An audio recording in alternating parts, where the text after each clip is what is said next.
Imagine waking up tomorrow with a fire in your chest, a certainty so powerful that doubt can't even get a foothold. Imagine walking into every room with the presence of someone who already won, before the game even began. What would change in your life if, for the next few minutes, you decided to suspend every excuse, every limitation, every story that tells you you're not ready, and instead acted as if you are the best? Not someday, not eventually, now, a sec. There is a moment in every person's life where they must decide who they're going to be, not who they were trained to be, not who their environment shaped them into, not who their past suggests they have the right to become, but who they choose to be. And when you make that decision, when you step into that identity and act as if you are the best, everything shifts. Not because pretending magically solves your problems, but because identity drives behavior. Behavior drives results, and results reinforce identity. When you choose to operate from the mindset of I am the best, you set in motion a chain reaction that reshapes how you show up in every moment. Now, let's get something straight. Acting as if you are the best isn't arrogance, it's ownership. Arrogance is pretending you're better than others. Acting as if you're the best is holding yourself to the highest standard you can reach. It's stepping into the strongest version of yourself before the world gives you permission. When you act as if you're the best, you no longer negotiate with fear. Fear still speaks, but it doesn't get a vote. Most people wait for confidence to appear like some magical gift. They wait for the day they feel ready. They wait until they've collected enough evidence that they're deserving. But the truth is, confidence doesn't come before action. Confidence is built through action. Competence comes through repetition. Certainty comes through courage, not comfort. The people you admire didn't start confident, they started committed. They acted as if they could become the best long before they ever were. But here's the trap. Most people look at their circumstances and let those circumstances define what they believe is possible. They say, I'll believe it when I see it.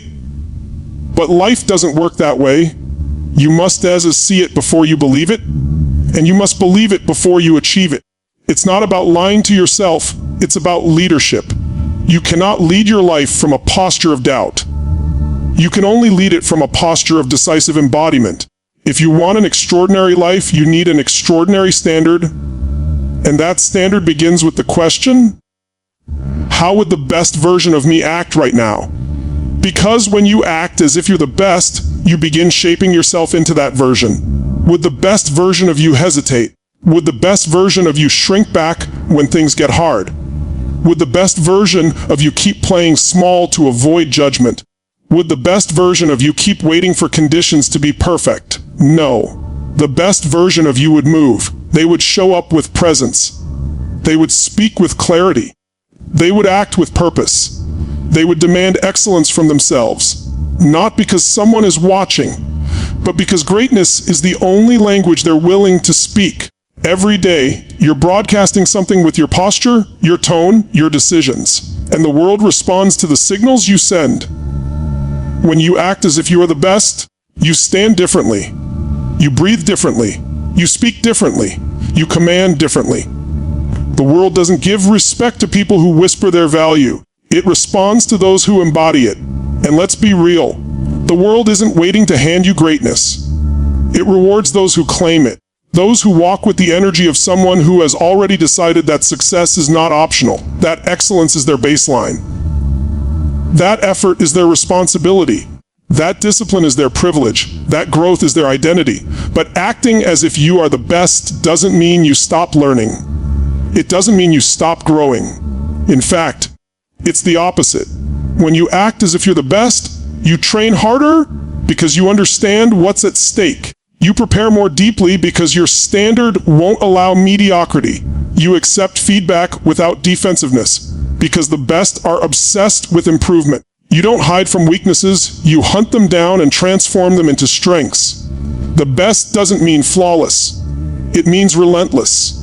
And let's talk about pressure. Some people feel crushed by pressure because they think pressure means that they're not ready. But pressure is the privilege of someone who is capable. Pressure is the evidence that the moment demands your greatness. When you act as if you're the best, pressure becomes fuel.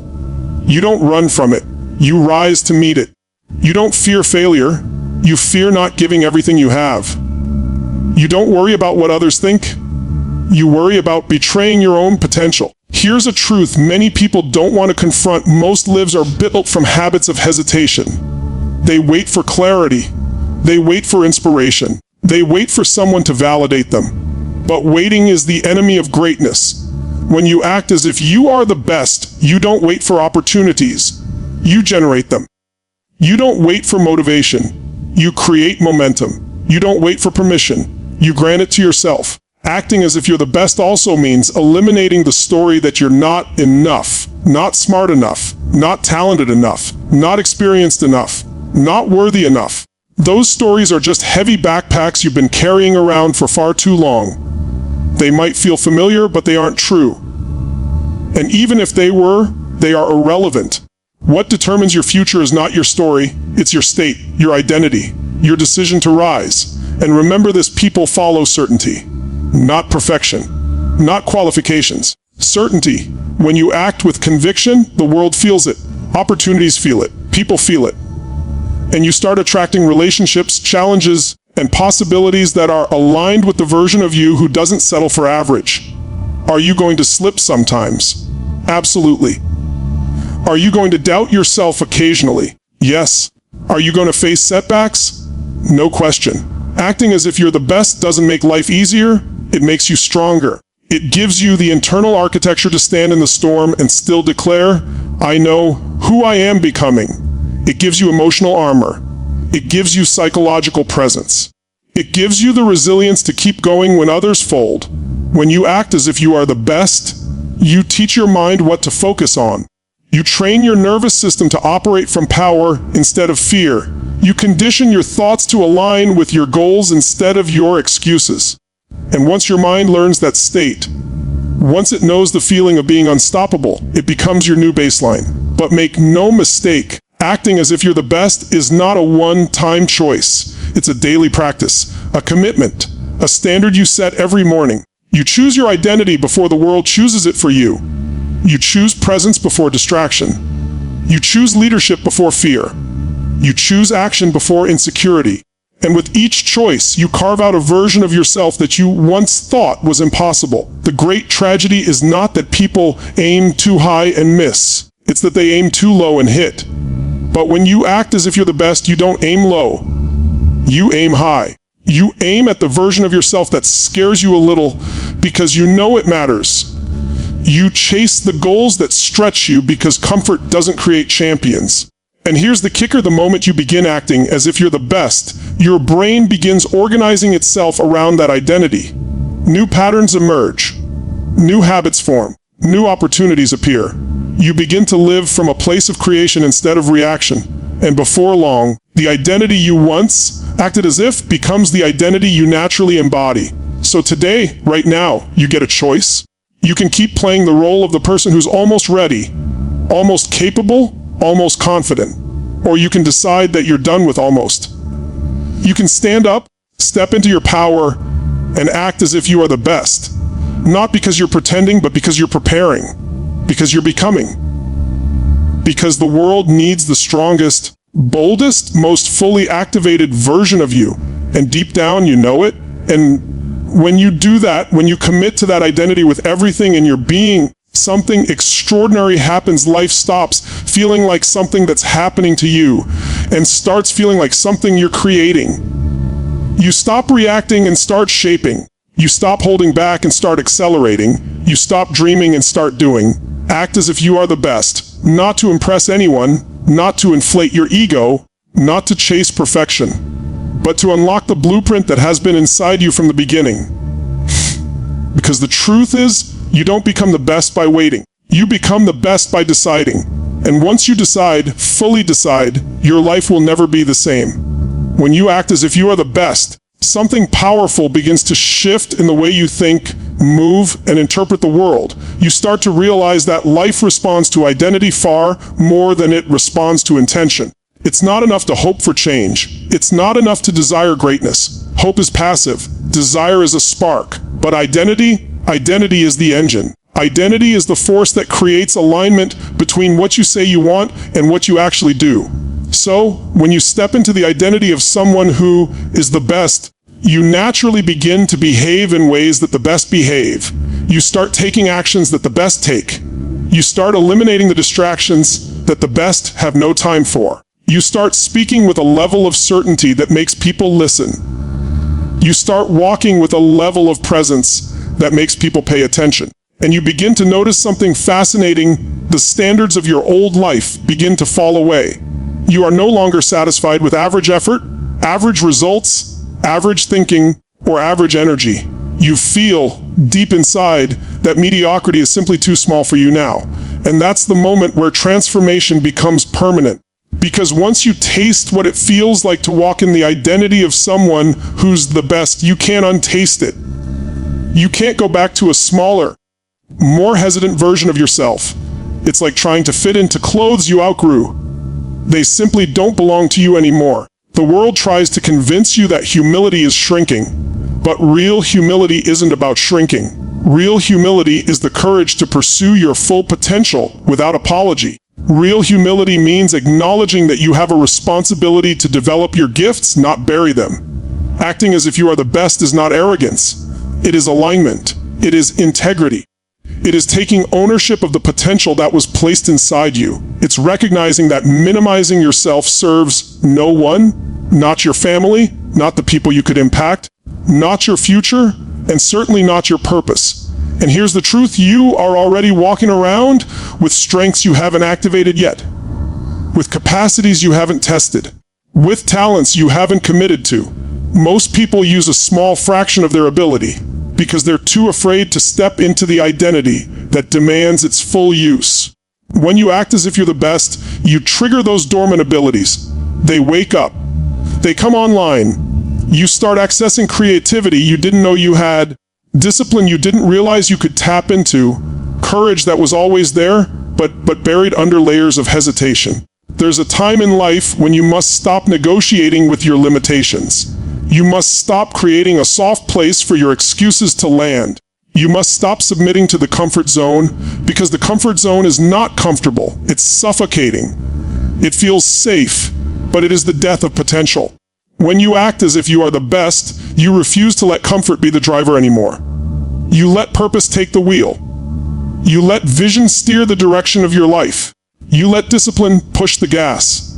And people might not understand it at first. They might say you've changed. They might wonder who you think you are. That's good. That means you're stepping out of the version of yourself they were comfortable with. People who don't want to grow will always feel threatened by those who do. People who settle will always question those who rise. But your life doesn't belong to their comfort zone. Your future doesn't depend on their approval. If acting as if you are the best makes small minds uncomfortable, let them be uncomfortable. They're not the ones living your life. You weren't born to be invisible. You weren't designed to blend in. You weren't meant to move through the world unnoticed. You were created with capacities that are supposed to be expressed. If you spend your life shrinking, hiding, or waiting for permission, the world will never see what you could have become. And you will always feel that ache, that hunger, that whisper that says, there is more. Acting as if you're the best is how you answer that whisper. Imagine how different your decisions look when you operate from that identity. If you're the best, you don't procrastinate, you initiate. If you're the best, you don't avoid hard conversations. You lean into them with clarity. If you're the best, you don't give half effort, because half effort is disrespectful to your purpose. If you're the best, you don't let the day control you. You demand more from your time. If you're the best, you don't ask, can I? You ask, how will I? Acting as if you're the best sharpens your mind. It sharpens your choices. It sharpens your presence. Part of stepping into this identity is mastering your emotional state, because the best are not controlled by how they feel. They are driven by what they decided. If they're tired, they move anyway. If they're uncertain, they act anyway. If they're afraid, they show up anyway. That's what separates those who live extraordinary lives from those who constantly wonder what might have been. Commitment over feelings. Decision over doubt. purpose over hesitation. Your emotional state is not random, it is trainable. You can shape it, you can command it. You can walk into your day and choose power instead of fear, courage instead of worry, energy instead of apathy. When you act as if you're the best, you realize that your emotions are meant to inform you, not control you. You learn how to interrupt the patterns that pull you into uncertainty. You learn how to ignite the patterns that pull you into strength. And here's something most people never learn, Energy is a practice. Presence is a practice. Focus is a practice. Discipline is a practice. People look at the best and think, they have something I don't. But they don't understand that those people built those states through repetition. They conditioned themselves. They trained their minds every day. They acted as if they were the best long before they had the results to prove it. That's the secret. The identity comes first. The evidence comes second. When you act as if you're the best, you treat every moment as training. You stop wasting time. You stop giving your attention to things that drain you. You stop handing out your power to distractions, complaints, negativity, or drama. You become intentional about what you allow into your mind. You become intentional about who you surround yourself with. You become intentional about the habits you strengthen. You recognize that everything is shaping you. Every conversation, every environment, every thought, every decision. Life becomes different when you approach it with this level of awareness. You stop waiting for good days, you create them. You stop hoping for motivation, you build routines that anchor you. You stop expecting instant results. You start falling in love with the process. And that's when the world opens up, because the world rewards people who are consistent, not perfect, not brilliant, consistent. And the identity of I am the best is what makes consistency possible. Because if you truly believe you are the best, you behave like someone who refuses to let inconsistency weaken their potential. Acting as if you're the best also means raising your standard for what you tolerate, not from others, but from yourself. You stop tolerating the behaviors that keep you small. You stop tolerating the excuses that sabotage your growth. You stop tolerating the thoughts that limit your future. You stop tolerating the environment that drains your ambition. And you start choosing differently. You start showing up differently. You start demanding more from your day, your energy, your purpose. And gradually the world begins to mirror your identity. New opportunities appear because you're finally vibrating at the level of someone who's ready for them. People treat you with more respect because you treat yourself with more respect. Challenges that once scared you now excite you. Problems that once overwhelmed you now sharpen you. You begin to live from a state of expansion instead of contraction. You're no longer playing defense, you're on offense. You're no longer surviving, you're creating. And the people around you feel it. They feel the shift, they feel the intensity. They feel the presence, they feel the certainty. Because acting as if you are the best doesn't just change you, it changes the atmosphere you walk into. It changes the energy you bring to your relationships, your goals, your responsibilities. You become a thermostat, not a thermometer. You don't just respond to the environment, you set it. There is something incredibly empowering about living from this level of identity.